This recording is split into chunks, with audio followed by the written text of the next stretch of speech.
Miracle Ihoma is our guest today for relationships, and we've been on a series where there's a lot that we're talking about since this month. And today, of course, our topic is discussing common pressure points to expect in the first 10 years of marriage.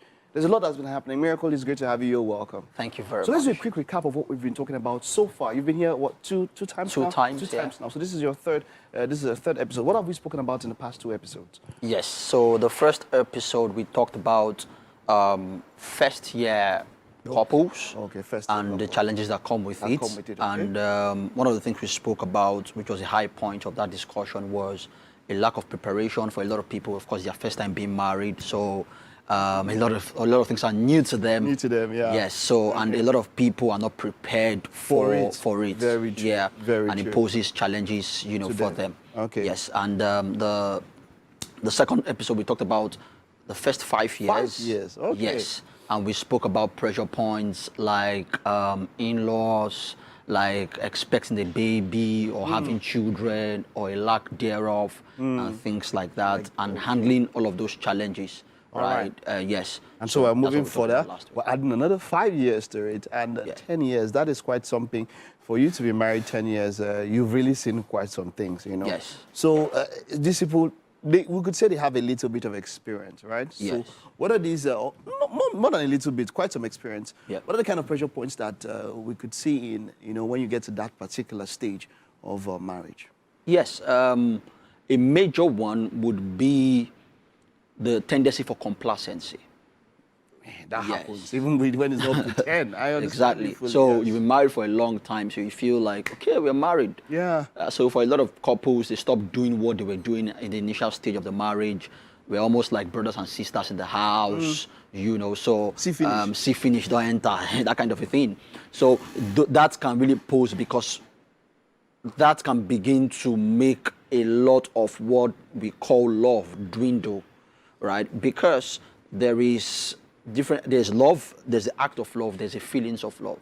For a lot of people, the feelings of love begin to wane and to fade. I think for everybody, if you base on that feeling, it won't always work. Be there. Exactly. Because for everybody, that's what I think. But of course, it's not absolute. Yeah. For some people, they could have it, but I think that for more people, that feeling will move out. So I think intentionality now comes in, right? Exactly. Let's talk about that. Exactly. So intentionality now comes in, which is what even resuscitates the feelings in the first place. Because for a lot of people, when that feeling is no longer there, they say things like, I don't love my partner anymore. Exactly. I don't love my husband anymore. And we've seen ahead a lot of times, and which is why I get to tell people that for me, love is deeper than just a feeling. Yes, it is. It's deeper than just. So what are the things that they can do at this kind of point in time, being intentional? What are those measures they can take to bring back that kind of love? So, like I said, there is love, there is the feelings of love, and there's the acts of love. Okay. Usually, the acts of love would resuscitate the feelings of love. When I say the acts of love, I mean being intentional to do things that communicate love to your partner. I agree. But now, based on what you have done, based on your experience, what's the percentage of people? Because some people will say that they've tried those acts and they still don't get that feeling back, like the way it was. Would he ever get back to that butterfly stage?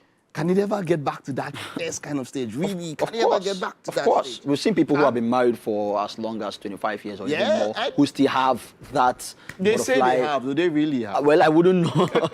I want to believe that they do. Right? Because yes, you can love somebody that much, and of course, from time to time, the feelings will not be there. But you can't base your love and your commitment to that person based on feelings. Exactly. Well, that is where I'm going to. You've hit the nail on the head now. Because if we get to the point where we are trying to resuscitate a feeling, and if it doesn't come, doesn't mean that you can't love somebody. Because for me, love is a choice. True. I agree. That So I think if we get people to understand more that, look, it might not be there like that first time, because some people are looking for that. Feel like, since it's not there, then it is gone. It's gone. I think that's where people need to.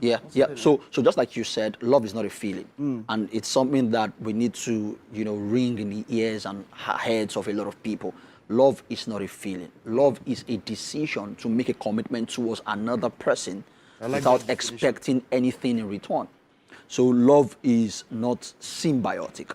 Love is not a feeling. It's a decision to consistently add value to somebody else. So if that's your definition I of even love, like this one even better. The decision to consistently add value to another person. And, you know, there's this interview that was trending. I think it was that about Wakeupnigeria. There was something he said in that interview. Forget, I'm not going into the detail, but he said something like, when you're investing in someone, and like you just mentioned now, value, and then you are not getting it back, there's a problem. Yeah. What if it happens in such a way that there is that two-way, you know, that symbiotic sort of, you know, relationship is not there. If you are pouring in and it's not coming back the other way, and it happens.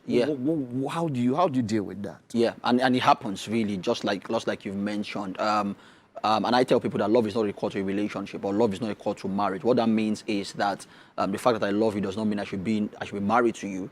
And if I agree to be married to you, there are commitments that come with it. Yes. So it means that the same way I'm pouring into you, you are also pouring into me. That's why I tell people all of these 50-50 conversations is really not necessary, because it's supposed to be 100-100. We are giving our best to each other, right? And not, you know, withholding anything from the other person. So when it's 100%, that's really where you get the best out of marriage. So it's not by force say you go take on that commitment, but if you're going to take on that commitment, you need to understand that there are conditions attached. There are things inside, and I like it 100-100. You know, some people say sometimes one person will give 80, the other person will give 20, but like you said, if you give all of you and expect, you know, and then, you know, it's unconditional per se. True. In such a way. So that's why it's quite a hard thing to really you know, to really push through and all of that. So are there any final words that you want to add to that when we're talking about these pressure points now? Yes. So at the end of the day, we all need to keep honing our skills and keep getting better at this. Okay. Yeah, because we don't know it all. No man is an island. And just like every other skill, relationship is also a skill. Relating with somebody else is a skill, and it can be learned, right? If it's a skill, so and we can't know it all. We can't know it all. So you just keep learning. You know, keep getting better at this thing. And if you're humble at heart and you're really ready to learn, I'm sure you will do well. Thank you very much, Miracle. That was quite an insightful discussion. Thank you.